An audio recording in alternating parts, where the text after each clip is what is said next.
This is the Louii. It's a portable Wii, made with original Wii hardware so that there's no emulation involved when running GameCube or Wii games. This project took a stock Nintendo Wii, hacked the software side of it, and then hacked at the hardware side of the Wii with a Dremel to bring the motherboard down to a more manageable size. From there, I connected a battery system, speakers, screen, controller, and a handful of other things to bring the Louii to life. On the front of the system, we have all of the face control buttons, the power button, and an LED in the corner used for battery indication. This portable uses an open source battery management system made by fellow portabilizer G-Man, and it's got a lot of cool features.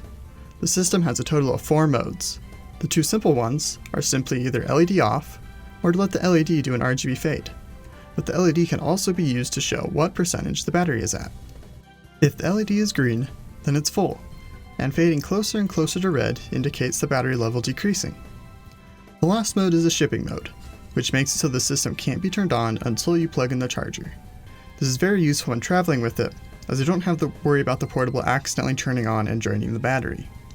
But even if it does turn on in an enclosed space, and I don't realize it, the system has a temperature sensor, so it'll automatically turn off if the Wii is in danger of overheating. On the top of the system, there's nothing much to see, aside from the 2 triggers and the Z button. The triggers are dual tact mounted, which means that there are 2 buttons built into each trigger. One acts as an analog push, the other as a full digital push. This is for games like Super Smash Bros. Melee and Mario Sunshine. For Mario Sunshine, pressing the right trigger lightly will still allow Mario to run and shoot water, whereas pushing harder to activate the second switch will cause him to stand still and shoot. You don't get the full range of control that you would get with OEM triggers, but it's a good compromise, considering the space constraints I was working with.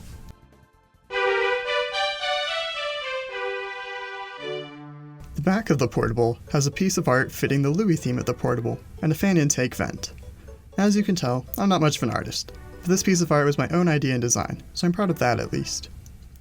On the bottom of the portable, I have 3 tact switches dedicated to changing settings on the screen, and one for the reset button of the Wii, which is mostly just used for debugging and being a hardcore speedrunner. To the right is the 12-volt charging jack, which uses a Chromebook charger, chosen because of how tiny the port is. Next to that is a slot used to easily access the microSD card, where all the games, hacks, and software is stored. This is what acts as a replacement for the disk drive. So before you drop a comment saying, well, where do the disks go? Let me tell you that those disks go into your home Wii to make official backups of them like an honest, God-fearing citizen. The last port on the bottom is the headphone jack. This portable uses a special form of audio control that was developed by my friend Aurelio, which allows for the Wii to not only automatically detect and switch audio between the speakers and headphones, but also for me to control the volume with a combination of buttons on the GameCube controller.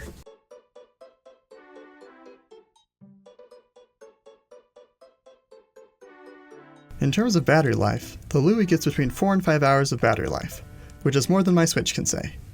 That's more than I'd ever need for a single play session, and even if I did need more, the system will run off of wall power if you just plug in the charger, allowing for endless hours of Mario Party 5.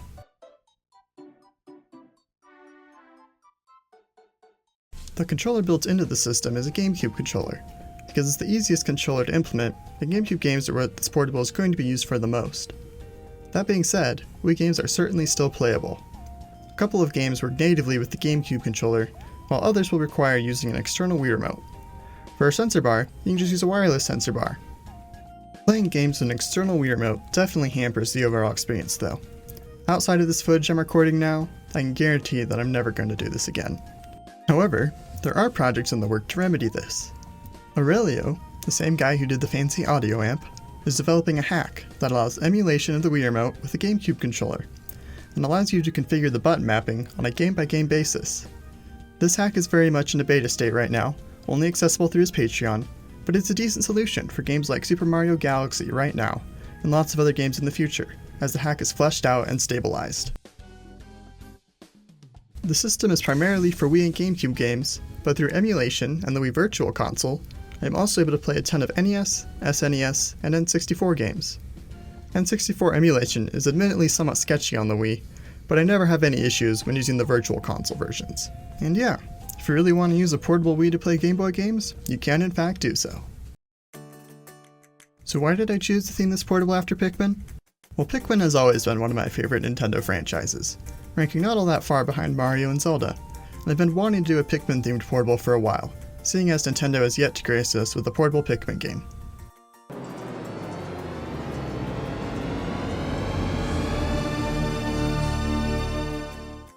I specifically chose Louii as the character to theme this portable after, because he's the greatest video game character ever created.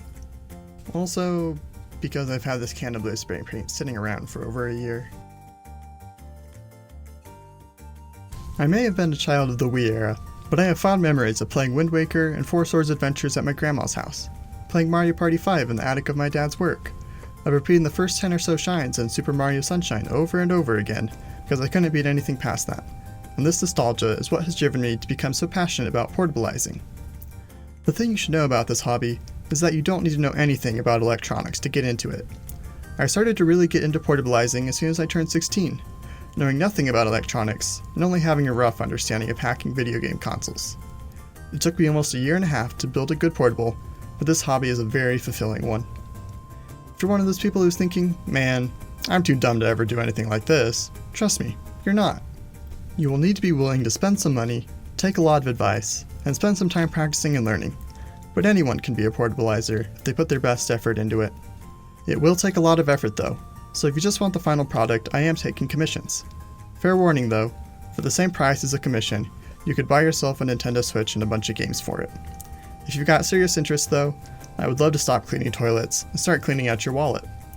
If this design is what you'd want, then I have open sourced the parts list and CAD files for the case if you want to build your own. Links to this information is in the description. This is my first time ever filming and editing a video like this, and I plan to continue to make more great portables and hopefully half-decent content like this on my YouTube channel. If you don't ever want to see anything like this again, then I strongly recommend that you block my Instagram and Twitter.